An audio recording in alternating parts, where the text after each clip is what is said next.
So good evening, ladies and gentlemen. I'm glad you could make it. Okay, everybody on your table got a thing that talks about the Union Veterans Council.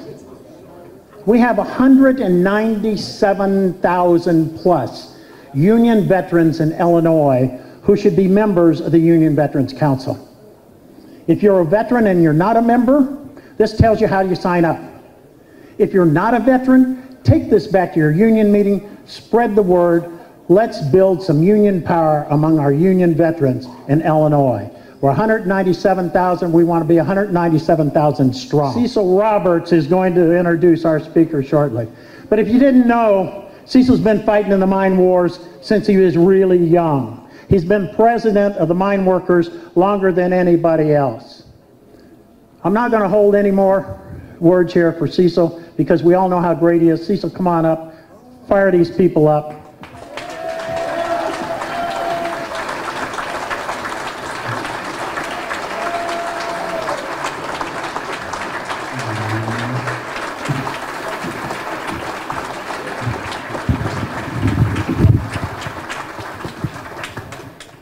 But let me tell you about Sara and how long I've known her. I've known of her. She sits on the International Executive Board with me.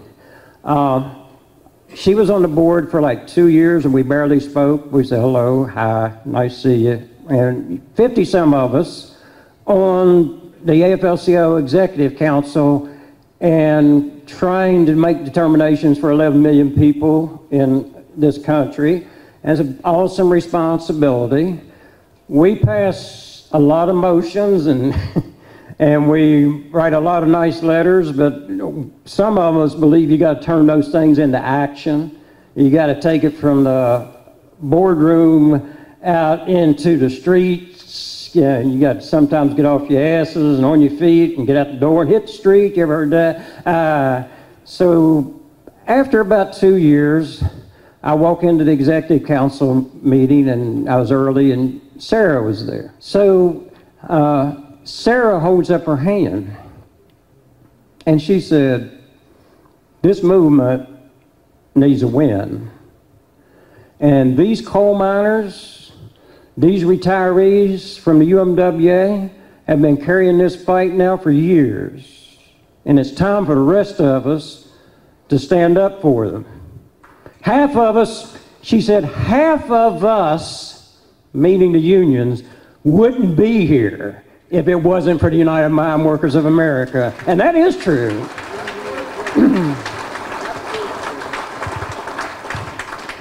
She said, this is a fight we can win. So I make a motion that this body, 11 million people, right, goes on record right today that this fight for pensions and health care for United Mine Workers members is the #1 priority of the labor movement. A flight attendant did that. A president of a flight attendants union. She didn't have to do that. We sing solidarity at the end of these things every year. But she knows what solidarity means. She practices solidarity. There's a difference between singing it and practicing it. She practices solidarity. And after she did that, another woman, president of the teachers union, Randy Weingarten, said, I second that. And from that day, this has been the #1 priority of the entire labor movement. And just recently, every member of the executive council sent a letter up to the entire Congress and said, pass this legislation. These people earned these pensions. They're not asking for a handout. They want what they were promised.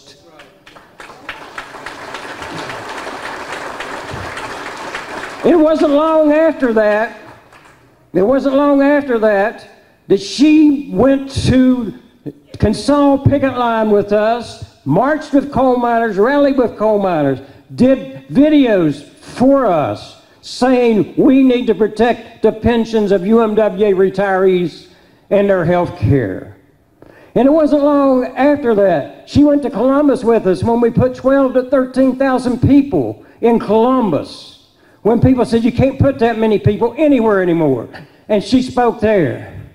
But then the government shutdown came.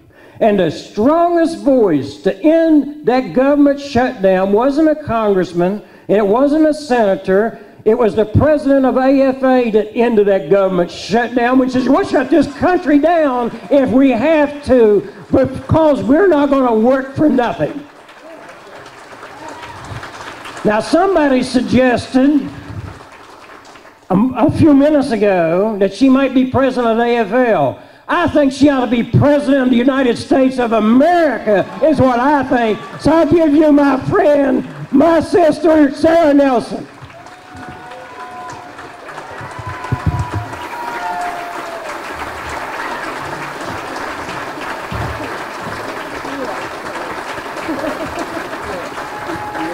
This is amazing to be here. This is so humbling to me that I got this invitation, that I got to be here with all of you tonight, that we got to be here to celebrate Mother Jones, because when I first started flying for United Airlines, I really didn't know what it meant to be a union member. I didn't know. I grew up in Oregon. My mother was the beneficiary of a union contract as a teacher, but I wasn't aware. And so when I went to United Airlines, they sent me off on my flying career after the unpaid training and based me in a really expensive city in Boston to live. And so I got my apartment with 7 other women and started flying. But pretty soon it was time for the first paycheck to drop, and my roommates all got their first paycheck. And you know, I had gone to this really expensive liberal arts school. Usually people don't know what that is, but it was Principia College. And so my parents were not too happy that I became a flight attendant until they started using the flight benefits. And then, and so we weren't really talking, and I didn't have any money left, and I was down to $12 in my bank account. And I called up to see what my first paycheck was, and there was nothing there. And so, or I would still have my $12. So I went into the office, and I said, somebody's got to help me. I didn't give my first paycheck. And they said, oh, you get your first paycheck at different times for different reasons. We're sure you get it next time. And and so I thought, okay, I'm on probation. I'm supposed to hold it together here and not make too much of a fuss. But I'll try to make this work. And I had a lot of top ramen and prayed for assignments so that I could eat some plain food. And the last day before the payday, the van drivers would take the crews to their layovers hotel, and then they would drive those of us home who lived in Boston. And the van driver drove me home, and it was customary to give them $1 when they take your bag off the van. And all I had was a quarter, and I gave him my last quarter on earth.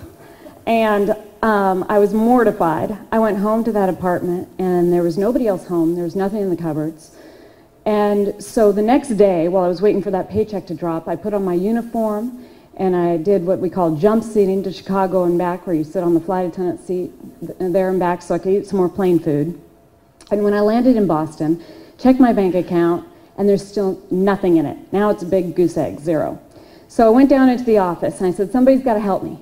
And the person behind the desk said, oh yeah, you get your first paycheck at different times for different reasons. We're sure you get it next time. I'm like, oh my God, you're not hearing me.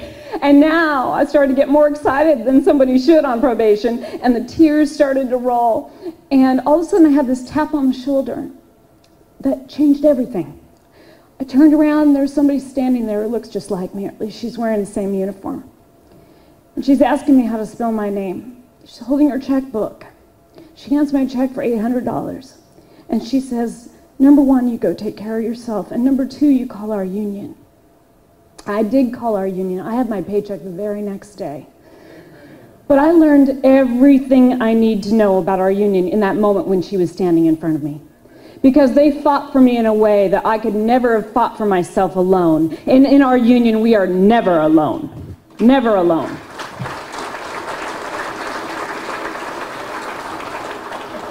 So, you know, I may have grown up in Oregon not knowing much about unions, but my parents taught me about justice.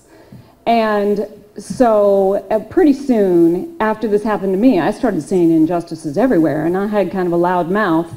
And so people kept asking me to get involved, and I was so busy doing union actions that I didn't have time really to learn about the labor movement. But one of the first things that happened was one of the attorneys at our union handed me the book, Mother Jones' autobiography. And he said, if you do nothing else, you read this. And I did. And I learned everything I needed to know about our labor movement in that autobiography.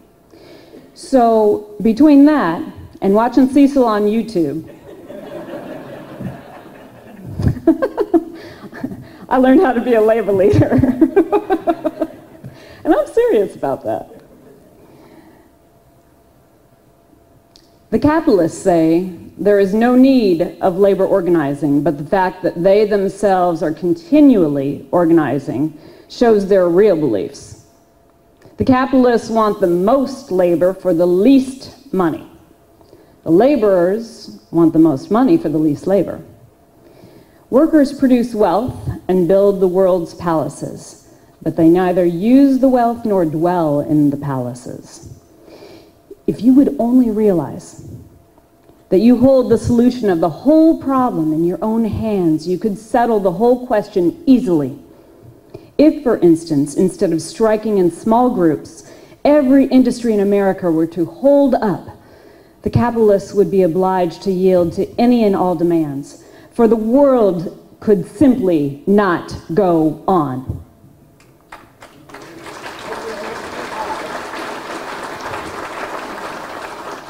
Now, I know this room knows those aren't my words, although they feel really good on my tongue. They were spoken by Mother Jones in Greensboro, North Carolina in February of 1906 as she crisscrossed the country speaking against child labor and urging us to unite as one against the factory owner and the railroad barons and the coal companies, to reclaim our labor, to defend our children, and to take ownership of our own future. Now, I know that I'm here in no small part because 10 months ago I uttered the words general strike, the very act Mother Jones raises in the passage I just read. The funny thing that most people don't remember is that I didn't actually call for a general strike. I just said that 800,000 of our federal sisters and brothers were either locked out or forced to work without pay. Another 1 million contract workers were furloughed with no end in sight, and the rest of us were going to work in an increasingly unsafe conditions and risks on our lives, and that it was time for the labor movement to talk about one. Now, even the small act, a national union president saying that we should talk about a general strike, was enough to send shockwaves through labor and our politics. Let's go back to the beginning of Mother Jones' quote. Capitalists are always organizing. I learned a simple lesson early in my career, and that lesson was that the turning point that made me realize I wanted this to be the work of my lifetime.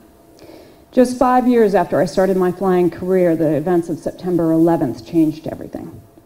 I had frequently worked Flight 175, the plane you can see hitting the South Tower of the World Trade Center, because it's the image captured from so many different angles after American Airlines Flight 11 struck the North Tower 17 minutes earlier. That could have been me on that flight. I worked that flight a week earlier. But instead, it was my friends Amy and Michael and Robert, Catherine, Al, and Alicia, Amy, Jesus, and Marianne. And even as we grieved, over 100,000 aviation workers lost their jobs nearly overnight. And then the bankruptcies came. And what I learned over the next few years was that there was no crisis management wasn't ready to use to put the screws to the workers and line their own pockets. I was our communications chairperson, still in my 20s, working around the clock to communicate new procedures, but mostly repeated bad news. I remember a day in the office about 6 months into the 38-month bankruptcy when our union president called me in to tell me that I had to stop communicating on another pay cut, closure of bases that was uprooting people from their homes. We already had 7,000 people out on furlough. But he told me, United Airlines just called and they're furloughing another 2,500 flight attendants. It all became too much, and in that moment I told him that I just needed a minute to cry. And I did. And right then, I knew how I was going to spend my life. we would have to fight like hell to hang on to everything we could so we could live to fight another day for what I knew the people I worked with truly deserved. And it wasn't easy. Our jobs, our health care, our pensions, it was all on the line. People felt out of control and focused inward, or wanted to talk only about issues of little consequences. I remember people talking about management harassing them for wearing comfortable shoes. And while we took their concerns seriously and pushed for policy change, I remember thinking, just wear the goddamn shoes. They're holding the planes together with duct tape, for goodness sakes. Put your comfortable shoes on and get out on the picket line for our pensions. So all too often, workers feel overwhelmed and powerless and desperate. But in my union, I had hope. As a group, we fought on when everything was stacked against us. Bankruptcy, Wall Street, the White House, and we made a difference. They had all the power, but because we had our union, we actually had a way to fight back. They stole our pensions. When 80 million would have saved them, the court granted termination with one hammer of the gavel, and in the next awarded 400 million in bonuses to the top executives. But we fought back, and because we fought back, we doubled the amount they were willing to pay for a pension replacement plan, and we saved retiree health care.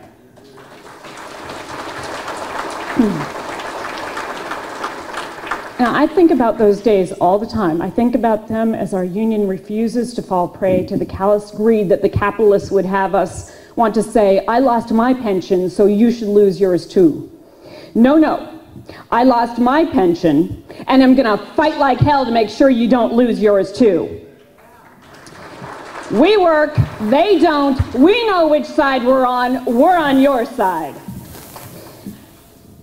Our experience fueled our union's call to make preserving our miners' pensions and health care the top priority of the labor movement. And we made progress, but our fight is not over yet. From that day one, when the flight attendant handed me that check, I learned we leave no one behind. John L. Lewis took Mother's words to heart when he landed the punch at the 1935 AFL convention that birthed the CIO and organized the vast majority of our unions today, including the United Auto Workers, who are right now running the biggest strike in years against GM.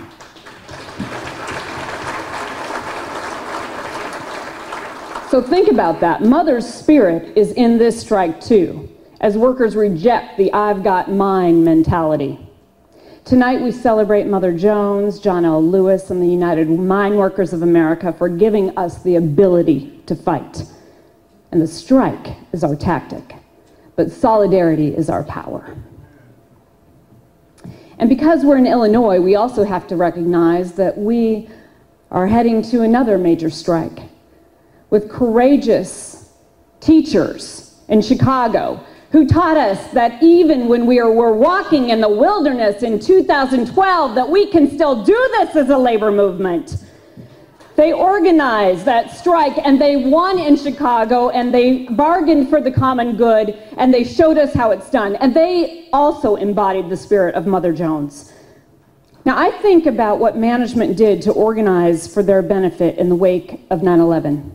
When I watched the debate over tackling the climate crisis, a moment Mother would understand implicitly. When she gave that speech I started with, Mother was storming the country to organize people not just for a fair wage or safe working conditions. At the time, her biggest goal was to end child labor. It's hard to imagine where we sit today that just over 100 years ago, the children of the working class were sent to the factories as young as 6 or 7 years old, and some working 14 hours for 25 cents a week. Mother said, let us take the children away from this God-cursed labor and put them in the fresh air and sunshine where they may develop into nobler race of men and women and build up the ideal civilization of peace and goodwill.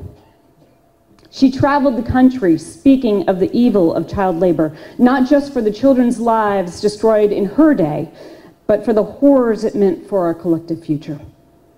And today, we have a new fight to save the future for our children, to preserve a world with fresh air and sunshine.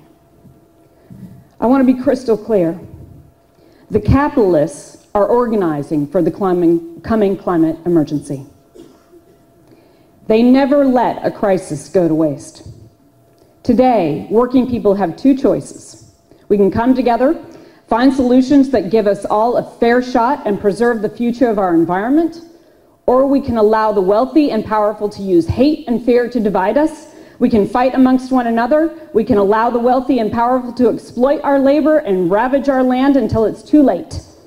And then the wealthy and powerful will use that crisis of their own creation to squeeze us harder, like we've never been squeezed before. You don't have to look to the future to see what the second option looks like. It's alive and happening today. The people who suffer from industrial pollution today, and always have been, are working people. From the black children in Detroit choking on the toxins from the massive oil refinery to the Navajo children poisoned by uranium. In Louisiana, the native communities in the Delta became our country's first climate refugees when a combination of logging, oil extraction, and rising waters made the Ile de Jean-Charles, I'm terrible at French, unlivable. I saw it when I worked with a crew member, and when I worked as a crew member on the AFL-CIO Puerto Rico relief mission return trip. Families who had lost their homes, their jobs, and everything they owned boarded our planes with children whose bodies were swollen with mosquito bites. I can hear their sweet gracias as we handed them their first hot meal they'd seen in over 10 days and flew away from the island that would no longer be their home. The capitalists want us to think these are limited cases, or the most cynical efforts tell white workers that we shouldn't worry about that because those people don't look like us. But you don't have to look far to see this is a fight we all face. Right now in California, in places like Berkeley and Napa Valley, power is shut off for 800,000 households. People needing therapeutic oxygen have already died. More than 2.5 million people are sitting in the dark because the fire risk is so high. The power companies stop transmission lines rather than risk a spark. And why is the fire risk so high? Because the West is drying out. Now, annual wildfires burn in the temperate rainforests outside Seattle. And Lake Mead is dropping every year as the snowpack in the Rockies vanishes.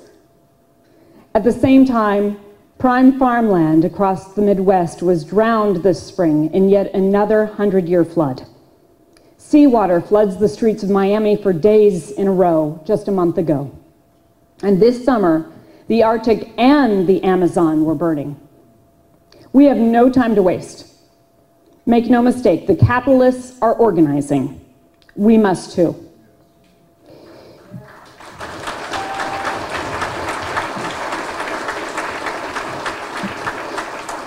If we are going to thrive, if we're going to see our fortunes rise and our futures bright, we have to be willing to risk what we have to fight for something better. And we cannot allow ourselves to be constrained by the ruling class's artificial constraints. Mother said, "I'm not a humanitarian, I'm a hellraiser. No matter what the fight, don't be ladylike. God Almighty made women, and Rockefeller and a gang of thieves made the ladies."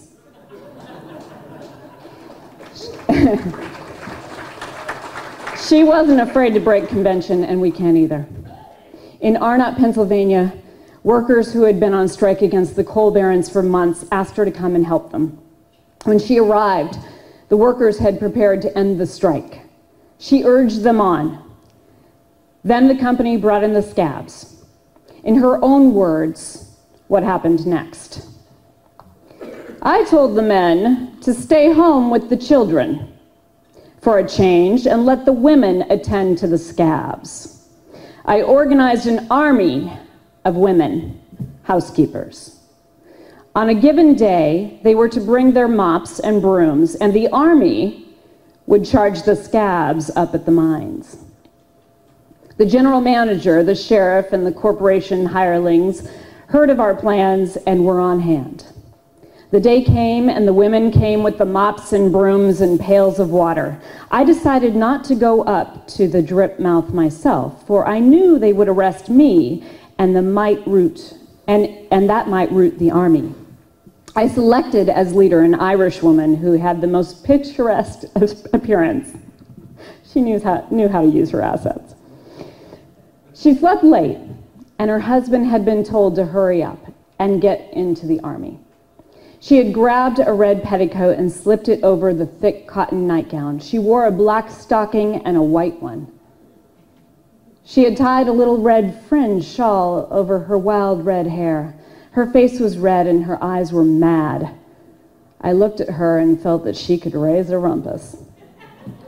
I said, "You lead the Army to the drip mouth.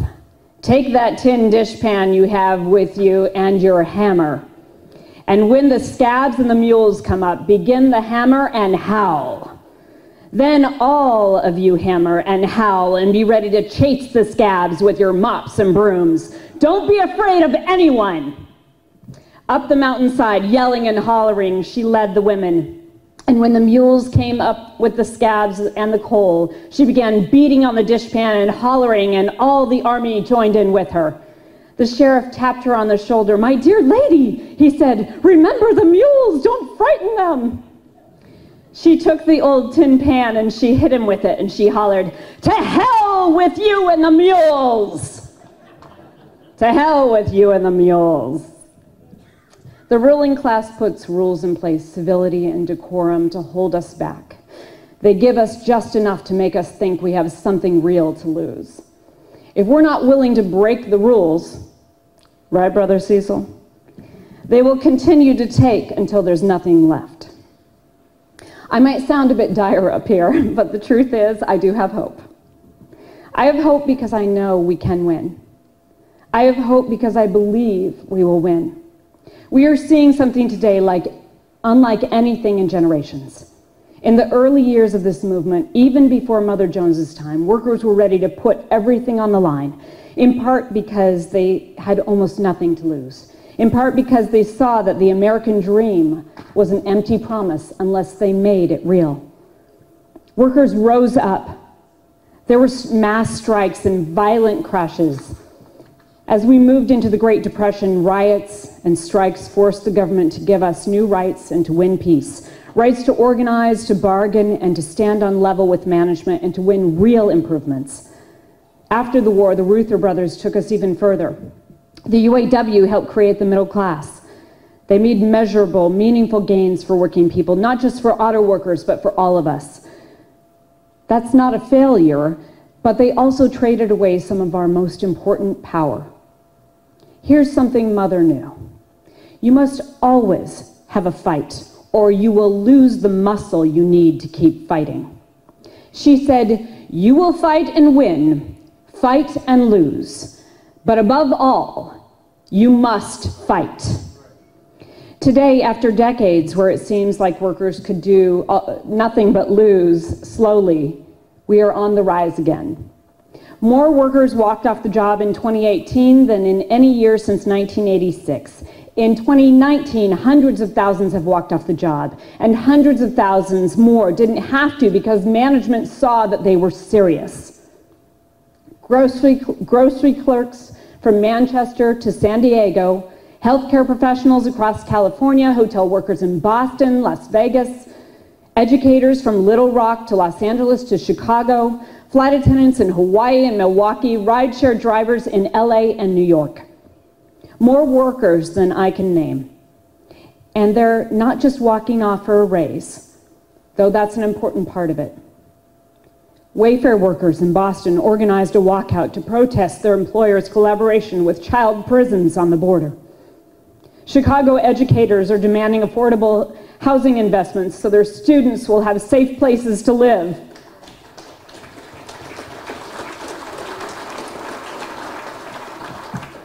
Flight attendants refused to work flights that facilitated the evil policy from the administration of family separation, and said that we would strike to put all of our federal workers back to work.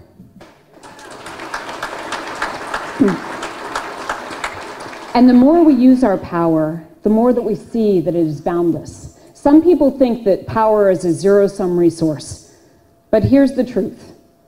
Using power builds power. When shop and stop workers staged a 10-day strike in New England, costing the company hundreds of millions in lost revenue. They didn't just win a raise in healthcare for themselves. They set the tone so that when their colleagues a world away in Southern California took up a strike vote, management came back to the table and settled what a 20-year employee called the best contract I've ever seen, because they knew the workers weren't going to break. Today, the 48,000 UAW members are on the line against one of the most profitable corporations in the world. And the biggest sticking point is a two-tiered system that keeps one group of workers in permanent limbo, denying them fair benefits, pay, protections, and labeling them temps. And these strikers are no longer saying, if I have something good, that means my fellow worker has something bad. Or if my fellow worker makes gains, that means I have something to lose. No, they're not allowing us to pit us against each other. They understand what we need in standing together. And if management can weaken the power of a single worker, it means that we are all weakened too. Racism, sexism, homophobia, these were the tactics of the boss to keep us divided, to make us believe that we were in competition with each other. But it's not true. There are two-tiered systems all over our economy that we need to fix. Rideshare drivers who are misclassified as contractors so that the company doesn't have to pay them benefits, cover their insurance, or pay workers' comp if they get injured in an accident or assaulted on the job. The Walmart workers who are scheduled to 29 hours so the company won't have to pay for health care. The adjunct professors and grad workers who universities label as contingent workers, who teach the classes and do the critical research, but who are kept on starvation wages and no security or benefits. The Amazon warehouse and delivery workers who are subjected to dehumanizing conditions and dangerous work, while Jeff Bezos' personal wealth grew to $87,500 per minute last year. The flight attendants who work at Horizon Airlines, a wholly owned subsidiary of Alaska Airlines, but make 45% less because the industry labels them as regional. Workers are done with it, and I'm done with it. And today, I'm thrilled to say that we're telling the owner class we're all done with it.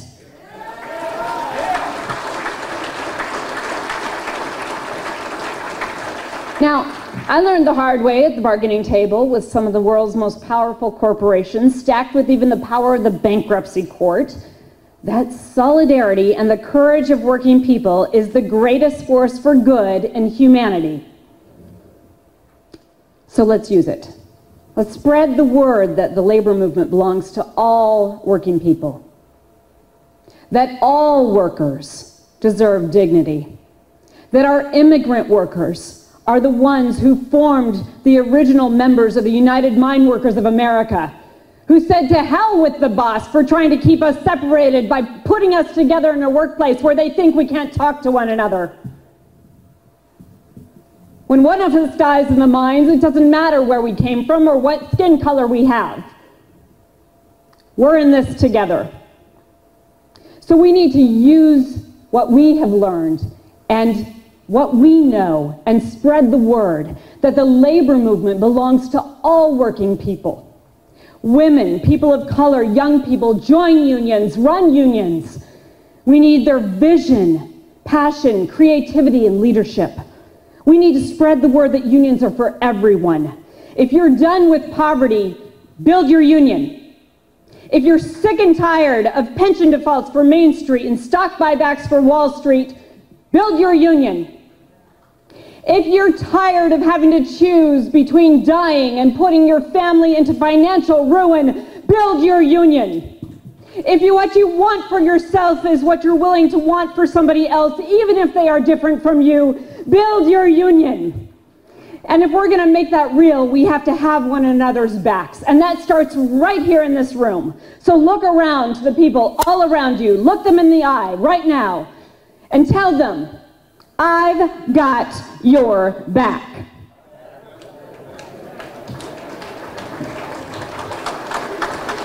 I've got your back. Now, I usually end there, but what I would like to do is end with the way that Mother Jones closes out her autobiography.